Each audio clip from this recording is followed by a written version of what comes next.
नमस्कार, आप सभी का होप एजुकेशनल पोर्टल में स्वागत है। आज हम कक्षा 8वीं के बच्चों को पाठ 12 सुदामा चरित्र पढ़ाने जा रहे हैं। शीस पगाना छगा तन में, प्रभु जाने को आही बसे के ही ग्रामा। धोती फटी सी लपटे दुपटी, अरुपाय उपानह को नहीं सामा। द्वार खड़ो द्विज दुर्बल एक, रहो चक्षु वसुधा अभिराम। पूछत दीन दयाल को धाम, बतावत अपनो नाम सुदामा। प्रस्तुत पद्य हमारी हिंदी की पाठ्यपुस्तक वसंत की कविता सुदामा चरित्र से अवतरित किया गया है।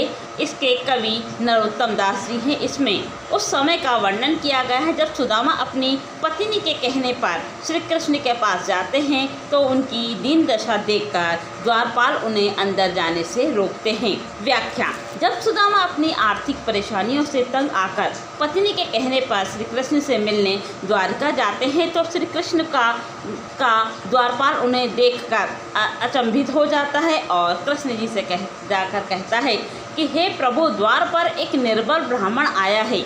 सिर पर न पगड़ी है, न शरीर पर कुर्ता है, न जाने किस ग्राम का वासी है। उसकी धोती फटी हुई है और अंग वस्त्र लटक रहा है और उसके पैरों में जूते भी नहीं हैं। वह महलों व द्वारिका की धरती की सुंदरता को देखकर चकित हो रहा है। वह दीनों पर दया करने वाले श्री कृष्ण का नाम पूछ रहा है और अपना नाम सुदामा बता रहा है। ऐसे बेहाल विवाइन सो पग कंटक जाल लगे पुनि जोए। हाय महादुख पायो सखा, तो आए इते न किते दिए खोए। देखी सुदामा की दीन दशा, करुणा करके करुणा निधि रोए।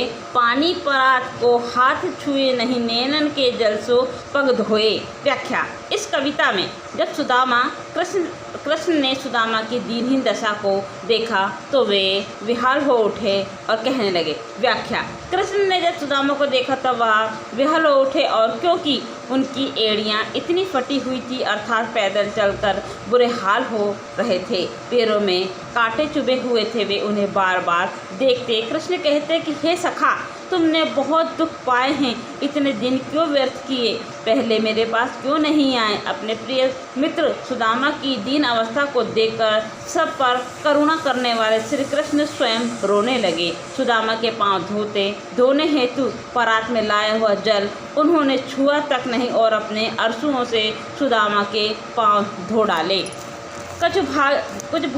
कछु भाभी हमको दियो, सो तुम काहे न दे। चापी पोटरी कांख में रहे कहो के ही हेतु। आगे चना गुरु माता देते, ले तुम चाबी हमें नहीं दीने। श्याम कहियो मुस्काए सुदामा, जो चोरी की बान में हूँ जो प्रवीणे। पोटरी कांख में चाबी रही तुम, खोलत नाही सुदारस भीने। पाछली बानी अजो न दजो सु तुम, ते सही भाभी के तंदुली किन्हे।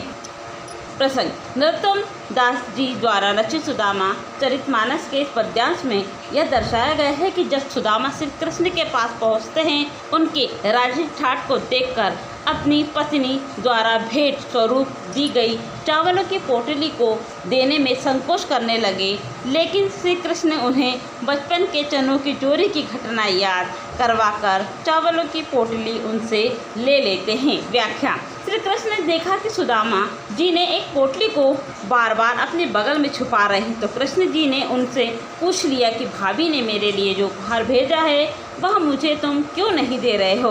वे आगे कहते हैं कि एक बार गुरुकुल में गुरु माता ने हमें चने दिए थे, परंतु हम मेरे हिस्से के चने भी तुम खा गए थे।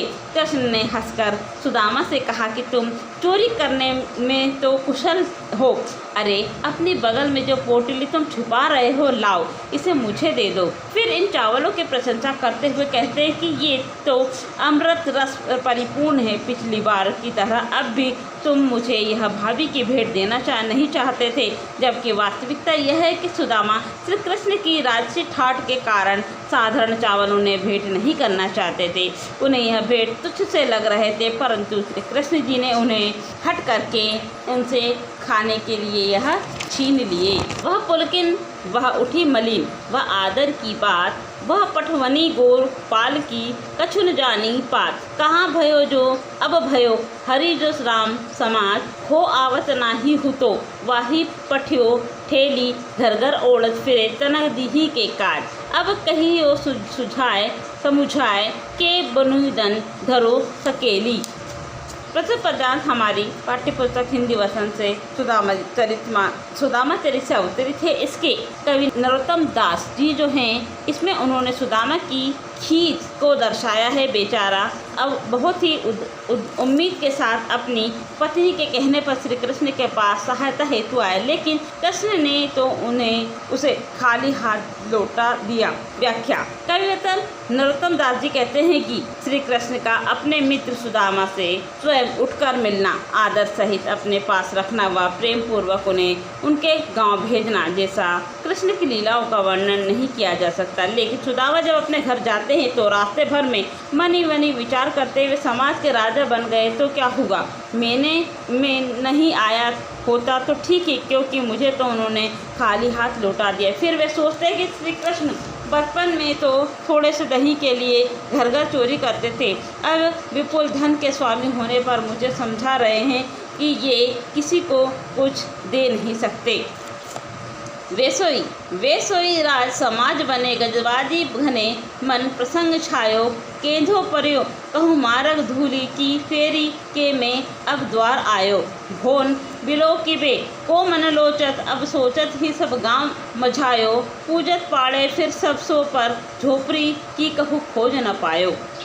सुदामा जी प्रसंग में सुदामा जी कह रहे हैं कि जब सुदामा अपने गांव पहुंचते हैं तो भ्रम में पड़ जाते हैं कि कहीं फिर से द्वारिका तो नहीं आ गया, क्योंकि कृष्ण की कृपा से सब कुछ मुझे बदला हुआ सा लग रहा है। वह मन ही मन सोचते हैं और कहते हैं। व्याख्या सुदामा जब अपने गांव पहुंचते तो द्वारिका जैसा ही राज समाज हाथी घोड़े देखकर भ्रमित हो जाते हैं और कहीं रास्ता भूल कर पुनः में द्वारिका तो नहीं आ गई, ये सोचते रहते हैं। इसी चिंता में वो डूब जाते हैं और गांव भर में अपनी झोपड़ी ढूंढने लगते, किंतु अपने घर के लिए तरसते सुदामा को कभी भी अपनी झोपड़ी नहीं मिली। वे लोगों से पूछने लगे कि यहाँ सुदामा पांडे का घर था, वह कहाँ थे, मैं उसे खोज नहीं पा रहा हूँ।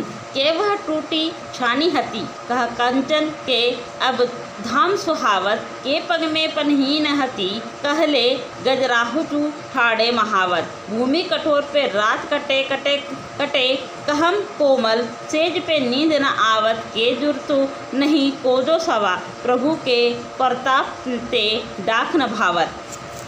व्याख्या किसी के द्वारा बताने पर सुदामा देखता है कि यहाँ तो टूटी झोपड़ी के स्थान पर सोने के सुंदर महल बन चुके हैं।